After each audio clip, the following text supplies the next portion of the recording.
हैं एनटीए ने जो करवाए हैं लैंग्वेज वाले के, उसको आप डाउनलोड कर नोट्स बनाइए, बार-बार रिवाइज करिए, आप आराम से आपका सिलेबस तैयार हो जाएगा। फ्री प्लेलिस्ट आपको इसी वीडियो के डिस्क्रिप्शन में प्रोवाइड करवा रहा हूँ। जैसे हिंदी के लिए एक मैं प्लेलिस्ट शेयर हेलो हाय नमस्कार आप सभी को दोस्तों, कैसे हो आप सभी? उम्मीद है आप सभी बहुत बढ़िया होंगे। टाइटल थंबनेल देख के आप समझ ही गए। आज की वीडियो का टॉपिक है how to prepare for CUET PG BEd 2026। यानी कि अगर हमें 2026 में जो भी हमारे टॉप के सेंट्रल स्टेट यूनिवर्सिटीज हैं, जैसे दिल्ली यूनिवर्सिटी, बीएचयू, ठीक है, जेएमआई, इस तरीके से, और इसके साथ जो भी हमारी ये सेंट्रल स्टेट लेवल की टॉप की यूनिवर्सिटीज हैं, यहाँ से अगर हमें 2026 में 2 ईयर बीएड अपना करना है, 2 ईयर बीएड में एडमिशन लेना है, तो किस तरीके से हमें उसके, आपको पता है, इस यहाँ एडमिशन लेने के लिए आपको सीयूईटी पीजी का एग्जाम 2026 के एग्जाम में अपीयर होना होगा और उसी के थ्रू आपका एडमिशन होगा, जिसके फॉर्म ऑलरेडी चल रहे हैं। और इसकी फॉर्म फिलिंग जो थी वो 14 दिसंबर से ऑलरेडी स्टार्ट हो चुकी है और 15 जनवरी आई थिंक इसकी लास्ट डेट है। तो जिन्होंने अभी तक फॉर्म नहीं भरा है, ठीक है, वो जाके फटाफट फॉर्म जरूर भर दें इसका। और ठीक है, तो अब इसका एग्जाम का इन्होंने भी टेंटेटिव जो डेट बताई, जो मंथ बताया, वो मार्च है। ठीक है, मार्च में यानी कि आपका सीयूईटी पीजी 2026 का बीएड का एग्जाम आप सभी का होने वाला है। तो इस वीडियो में हम बात करेंगे, जो आपके पास 3 महीने का समय है, इस 3 महीने के समय में किस तरीके से आपको इन टॉप की सेंट्रल यूनिवर्सिटी से अपना 2 ईयर बीएड अगर करना है, तो कैसे आपको इन एग्जाम्स के लिए प्रिपेयर करना है। सबसे पहले अगर कुछ जनरल बातें करूं मैं, तो देखिए आपको थोड़ा सा ये बात मैं क्लियर कर दूं कि ये जितनी भी बेसिकली अगर इसमें जो 2 यूनिवर्सिटीज हैं, एक दिल्ली यूनिवर्सिटी और एक बीएचयू, ये 2 ऐसी यूनिवर्सिटीज हैं जिसमें सबसे ज्यादा कंपटीशन होता है बीएड के लिए, और इनमें सीट्स भी बहुत लिमिटेड है और इन्हीं के लिए सबसे ज्यादा टफ कंपटीशन रहता है। और आपको थोड़ा सा अगर मैं हिस्ट्री बताना चाहूं, तो ये दोनों सेंट्रल यूनिवर्सिटीज अभी हाल ही में कुछ सालों से पहले इसमें ऐड हुई है, यानी 2023 से ये इसमें ऐड हुई है, 2023-24 2 साल से। यानी कि 23 से पहले ये दोनों यूनिवर्सिटीज अपना अलग एग्जाम लेती थी। ड्यू भी अपने बीएड का अलग डीयूईटी करके एग्जाम लेता था बीएड का, और बीएचयू अपना अलग लेता था। ठीक है, तो 2022 में जब ये सीयूईटी प्रोग्राम आया था, तो इसमें बहुत सारी सेंट्रल स्टेट यूनिवर्सिटीज में एडमिशन लेने के लिए आपको एग्जाम देना होता था। बट 23 में जब ये दोनों इंस्टीट्यूशन इसमें ऐड हुए, तो उन्होंने बोला ठीक है भाई, हम सीयूईटी से हम भी एडमिशन लेंगे, बट शर्त ये है कि हम अपना पेपर कोड अलग रखेंगे, मतलब कि हम ये जो कॉमन बीएड का एग्जाम होता है, इससे एडमिशन नहीं लेंगे, हम अपना अलग एग्जाम लेंगे उसी से। यानी कि इतना आपको क्लियर होना चाहिए, इतना आपको पता होना चाहिए कि अगर आपको ड्यू या बीएचयू, ठीक है, इनमें एडमिशन लेना है, तो आपको अलग से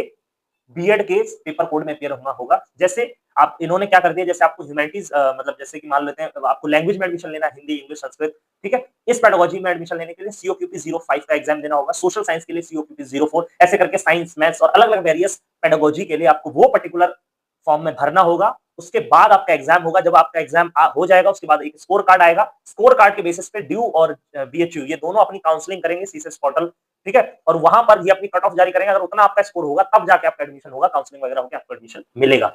यानी कि इतना आपको क्लियर होना चाहिए कि इन दोनों में एडमिशन लेने के लिए आपको एग्जाम फॉर्म में अलग से ये पेपर कोड भरने होंगे। ठीक है, तो हम इन्हीं पे बात करेंगे कि इन सभी की तैयारी कैसे करनी है। इसके साथ अब जो बाकी रिमेनिंग जो सेंट्रल स्टेट यूनिवर्सिटीज हैं, जैसे बहुत सारी सेंट्रल यूनिवर्सिटीज हैं, सेंट्रल यूनिवर्सिटी ऑफ हरियाणा है, राजस्थान है, ऐसी कई सेंट्रल स्टेट यूनिवर्सिटीज जो है अच्छी टॉप की, उनके लिए सिंपल आपको अलग पेपर कोड है।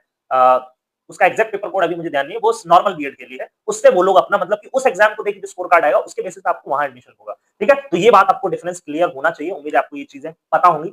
अब हम यहाँ पर बेसिकली बात करेंगे, ठीक है, सिर्फ हम यहाँ पे क्या बात करेंगे, हम कॉमन वाले बीएड की बात नहीं करेंगे, हम सिर्फ बात करेंगे कि जो हमारे ड्यू या बीएचयू से अगर हमें 2 ईयर बीएड करना है किसी भी कोर्स में, सबकी मैं बात करूंगा यहाँ पे।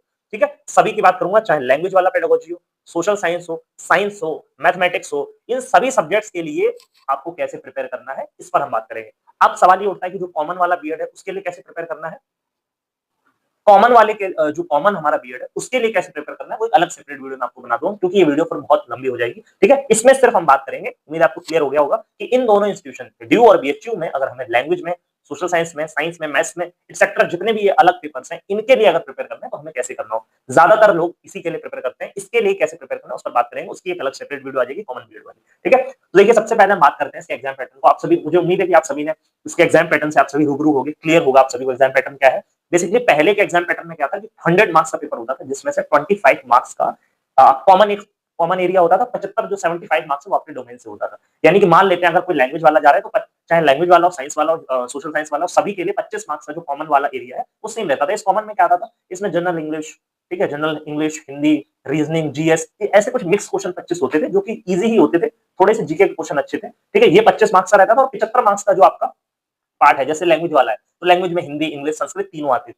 सोशल वाले में क्या है, 25 मार्क्स का सेम रहेगा, सोशल में economy, polity, history, geography. Science वाले में 25 वही सेम रहेगा, 75 में क्या आएगा, फिजिक्स, केमिस्ट्री, बायो। मैथ्स में मैथ्स का सारा पार्ट आएगा 75 में। तो इस तरीके से पहले पैटर्न था। अभी लास्ट 1-2 साल से क्या हुआ, ये जो 25 मार्क्स का एरिया था ये पूरा हटा दिया गया और अब इन्होंने क्या बोला पूरा 100 मार्क्स का आपका क्या होगा, सब्जेक्ट डोमेन ओरिएंटेड ही पेपर रहेगा।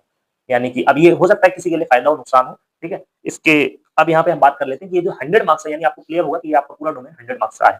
अब हम सब्जेक्ट वाइज बात करते हैं, सब्जेक्ट वाइज हमें कैसे प्रिपेयर। सबसे पहले हम बात करेंगे लैंग्वेज की। तो देखो लैंग्वेज यानी COQP 05 इसको कैसे हमें प्रिपेयर करना है। तो देखिए इसमें क्या है, अब ये तो हमारी टेंशन खत्म। लैंग्वेज वाला जो पार्ट है इसमें 3 सब्जेक्ट बेसिकली पूछे जाते हैं, हिंदी, इंग्लिश एंड संस्कृत, ठीक है। तो अब जो हिंदी, इंग्लिश और संस्कृत है इसमें क्या रहेगा, बेसिकली तीनों ही पार्ट से आपका ग्रामर के क्वेश्चंस आते हैं, वोकेबलरी बेस्ड क्वेश्चंस आते हैं, ठीक है, कॉम्प्रिहेंशंस आते हैं, ठीक है। तो अब इसके लिए क्या करना है, कुछ कुछ लिटरेचर के भी क्वेश्चंस आते हैं जो एरिया थोड़ा कम रहता है।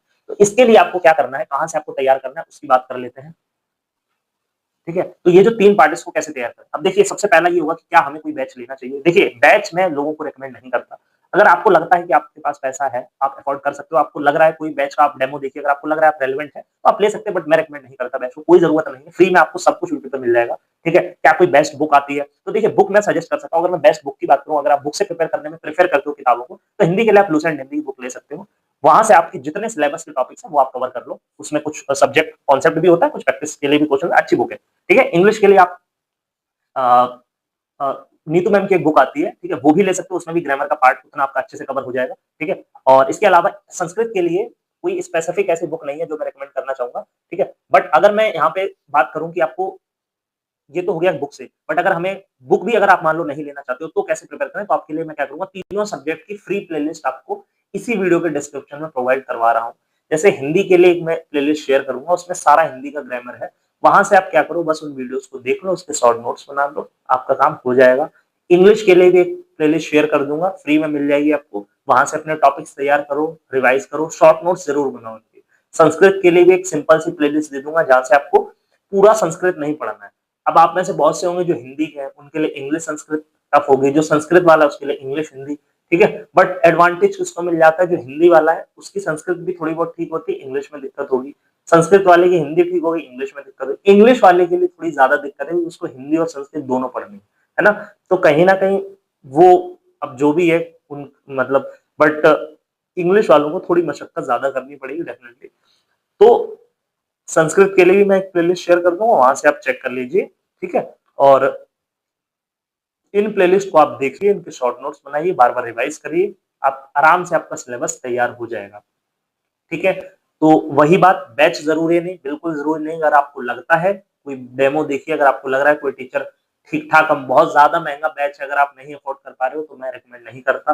अगर आपके पास पैसे, आपको लगता है आपका कम टाइम में अच्छे से कवर हो जाएगा तो आप ले सकते हो, ठीक है। दूसरा बुक का मैंने ऑप्शन दे दिया, अगर आपको लग रहा है बुक से पढ़ सकते हो तो आपके लिए हिंदी के लिए लूसेंट, इंग्लिश के लिए नीतू मैम की ग्रामर की बुक आती है, ठीक है, वो भी ले सकते हो, ठीक है। संस्कृत के लिए कोई बुक रेकमेंड नहीं करूंगा। अगर आप बुक से भी नहीं पढ़ना चाहते तो आपके लिए प्लेलिस्ट है, ये प्लेलिस्ट मैं सभी को रेकमेंड करूंगा कि जरूर देखिए, हिंदी, इंग्लिश, संस्कृत तीनों की शेयर कर दूंगा, यहाँ से आप चेक करिए।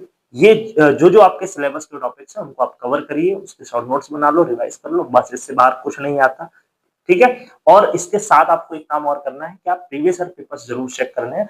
2-3 साल के जो पेपर्स हैं एनटीए ने जो करवाए हैं लैंग्वेज वाले के, उसको आप डाउनलोड करिए, गो थ्रू करिए, पेपर कैसा आता है, और एग्जाम से आप 20 दिन पहले इन्हीं पेपर्स को 2-3 साल के जो वो सॉल्व करके जाइए। अगर आपसे क्वेश्चन बन जा रहे हैं इसका मतलब आपकी तैयारी अच्छी हो गई है, ठीक है। और सिलेबस ओरिएंटेड ही हमें पढ़ना है, एक्स्ट्रा नहीं, ऐसा नहीं पूरा ग्रामर पढ़ने में लग गए, जितना हमारा टॉपिक है उतना ही हमें पढ़ना है, जो इंपॉर्टेंट टॉपिक्स है, ठीक है। और बार बार जो आपने लैंग्वेज के जो नोट्स बनाए नहीं को बार बार रिवाइज करिए, बार बार प्रैक्टिस करिए, प्रीवियस ईयर पेपर से आप बहुत अच्छे मार्क्स से क्लियर कर लोगे, ठीक है, कोई दिक्कत नहीं है।